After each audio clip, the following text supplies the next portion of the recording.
Welcome back to my YouTube channel, Money Investing with John. In today's video, I'll be talking about my car buying experience when I bought my 2024 Toyota Corolla. The first step is actually creating a budget for your car, as well as all the hidden phantom costs associated with a car. Not only that, is gas, maintenance, insurance, all the other things that adds up to being able to actually buy and use a car. Next, if you're financing a car, you have to get your credit score in order, as well as getting approved by the bank for the particular car loan you're gonna have. As always, I've talked about, getting a reliable car that's not that expensive, that won't blow up your budget. No, it won't have all the fancy new technology that's in new cars today, which is average about $50,000. You can get a car for under $12,000, $15,000, and it'll work just for you. And it's a reliable A to B car. So it's important to have a budget so you don't overspend on a brand new car or a used car. You finish your budget. Now it's time to do the research on the car that you need or want. For example, maybe you have a family, so you want a minivan or an SUV.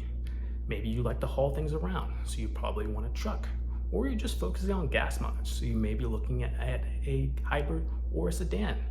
Next, you need to focus on the brand. Brands are not all created equal.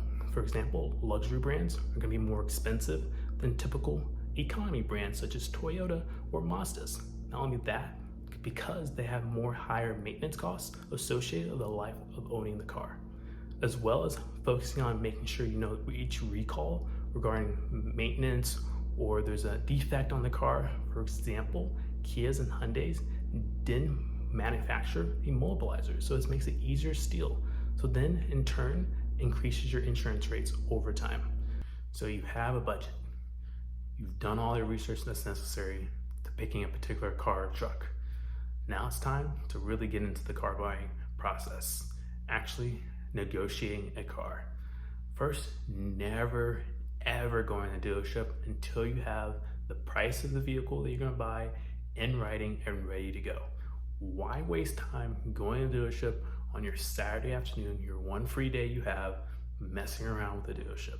What I did was I researched about 25 different dealerships in the area when I bought my Toyota Corolla.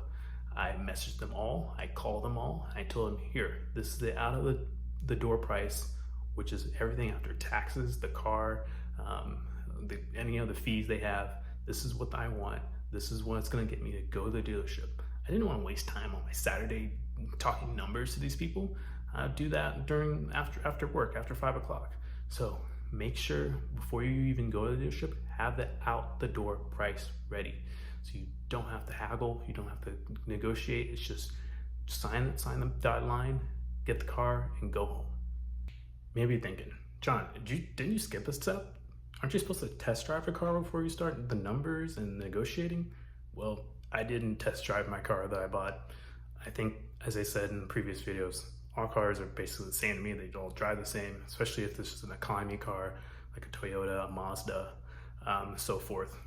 And I just wanted a sedan. They all drive the same. It's all the same stuff. I didn't want to waste time test driving this car, this sedan. I don't want to do that. That's just wasting my time. For other people, maybe they're into making sure the cars are comfortable and this and that. Go for it. If you want to test drive the car before you even start the negotiation process, do that. If that's what you need, you can go ahead and do that. Congratulations with the whole car buying process in 2025, from budgeting to research to test driving to negotiating and driving out the lot. The car is now insured and it's registered to drive on all US highways and roadways for the next 10 plus years. My first suggestion is getting a dash cam, front and back. I don't know if you heard the insurance fraud that was going rampant and going viral from late last year, so it's important to protect yourself as well as your car. There's always a few bad apples going on in this world, so you need to protect yourself in those events. So I suggest getting a dash cam. That completes the end of my video. If you got anything out of it, be sure to like, comment your buying experience you've had over the last 6 months. I would love to hear from you guys, but until then, I'll see you in the next video.